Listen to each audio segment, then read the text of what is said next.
Bismillahirrahmanirrahim. Assalamualaikum warahmatullahi wabarakatuh. Halo semuanya, rekan-rekan mahasiswa. Selamat datang kembali di channel saya, Andik Purwanto. Kali ini saya akan membuat video vlog. Kalau kamu tertarik dengan dunia data science, pasti pernah mendengar tentang CRISDM, yaitu salah satu metodologi paling umum dan terstruktur dalam proyek data mining. Tapi apa sebenarnya CRISDM itu? Apa saja langkah-langkahnya dan gimana kita bisa menerapkannya? Nah, di video kali ini kita akan membahas CRISDM secara lengkap dan aplikatif. Mari kita mulai. CRISDM merupakan singkatan dari Cross Industry Standard Process Data Mining. Ini adalah kerangka kerja yang dikembangkan pada akhir tahun 1990-an oleh sekelompok perusahaan. Di antaranya Daimler Chrysler, SPSS, dan NCR. Tujuannya adalah membuat standar proses data mining yang bisa digunakan untuk lintas industri dan fleksibel untuk berbagai kebutuhan. Metodologi ini membantu kita menjalankan proyek data berbasis siklus yang sistematis dan bisa dievaluasi di setiap tahapnya. Jadi CRISDM bukan sekedar teori. Dia adalah panduan praktik yang bisa diterapkan baik untuk analisis perilaku konsumen, deteksi fraud, optimasi produksi, atau prediksi penjualan.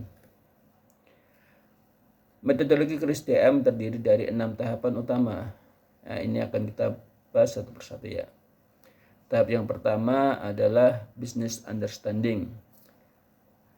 Kita harus memahami tujuan utama, masalah atau kebutuhan bisnis yang ingin kita selesaikan. Salah satu misalnya adalah sebuah toko online ingin mengurangi tingkat pembatalan pesanannya. Kemudian dilanjut dengan tahap kedua, yaitu data understanding. Setelah tahu masalah bisnis, kita mulai eksplorasi data yang tersedia. Kita kumpulkan data transaksi, data pelanggan, atau log aktivitas, lalu analisis awal untuk memahami kualitas dan cakupannya. Dilanjut dengan tahap ketiga adalah data preparation. Di sini kita bersih-bersih dan transformasi data. Contohnya menghapus duplikasi, menangani nilai kosong, menggabungkan dataset, atau membuat variabel baru. Ini adalah tahap yang paling memakan waktu karena kualitas data sangat menentukan hasil akhir. Tahap yang keempat adalah modeling. Saat data sudah siap, kita mulai proses pemodelan. Kita bisa pilih model klasifikasi, regresi, clustering, atau lainnya sesuai tujuan, dan di tahap ini juga melibatkan pengaturan parameter dan pembagian data trend test. Tahap yang kelima adalah evaluasi. Setelah model dibuat, kita evaluasi hasilnya. Apakah model memberi insight yang berguna? Apakah akurasinya cukup tinggi? Jangan hanya melihat angka. Perlu juga memastikan model relevan dengan tujuan bisnis awal. Kemudian yang terakhir adalah tahap deployment. Terakhir kita terapkan model ke dalam operasional.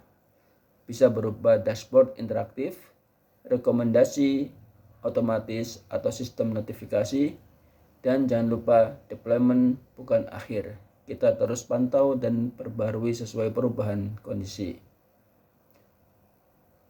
Studi kasus secara aplikatif, sebuah toko online dan prediksi pembatalannya. Kita bayangkan sebuah toko online yang ingin mengurangi pembatalan pesanan. Kita terapkan CRISDM. Di tahap business understanding, kita tentukan tujuannya adalah menurunkan tingkat pembatalan pesanan, terutama yang terjadi setelah pembayaran. Kemudian tahap berikutnya adalah data understanding. Kita kumpulkan data transaksi waktu pemesanan, jenis barang, lokasi pelanggan, dan metode pembayaran. Kita lanjutkan dengan data preparation.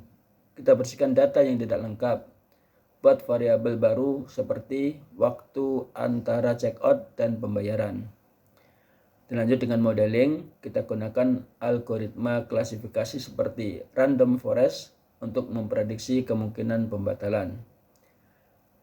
Tahapan evaluasi, model akurat 85% dan bisa mengidentifikasi pola pembatalan berdasarkan lokasi dan waktu transaksi.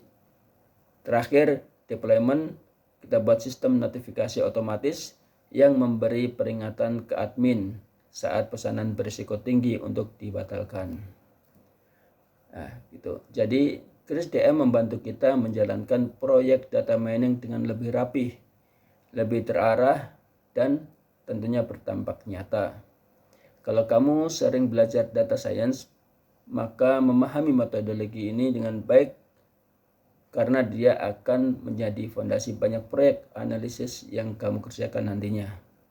Jangan lupa untuk like, share, dan tulis pendapat kamu di komentar ya. Apakah kamu pernah pakai CrisDM atau masih bingung di tahap tertentu? Kita diskusi bareng. Sampai jumpa di video selanjutnya. Assalamualaikum warahmatullahi wabarakatuh.